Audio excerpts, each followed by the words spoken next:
آخری کرم کے ذریعے. لیکن دل کی تسلی کے لیے ایک جملہ تو ضرور کہا جا سکتا ہے کہ یہ مرضی خدا ہے. لیکن اس تسلی کا فائدہ ہی کیا ہے جس میں تسلیم نہ کر انسان اسلامی زندگی سے لے کر معاشرتی زندگی تک جن جن صحبتوں سے دو چار ہے وہ اس کے ہی اپنے کانے پہ خود کر لی جائے. اللہ تعالیٰ فرماتا ہے ظاہر الفساد فی البر والبحر بما کسبت ایدی الناس.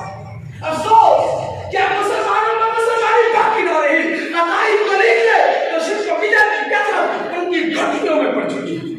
فریضہ نماز میں تساہل, فریضہ صوم میں تغافل اور فریضہ حج میں تکاسل ہی نہیں بلکہ اب ان چیزوں سے بھی کوئی واسطہ ہی نہ رہا ہو. جہاں تک اخلاق کی بات ہے تو ایک مسلمان دوسرے مسلمان کا خون کا پیاسا, مسلمان ہی مسلمان کے امن و عزت کا دشمن, مسلمان ہی مسلمان کی عزت کا ڈاکو, غزیے کے ہر لحاظ سے مسلمان ہی مسلمان کے گھر پہ آزاد نظر آتے ہیں.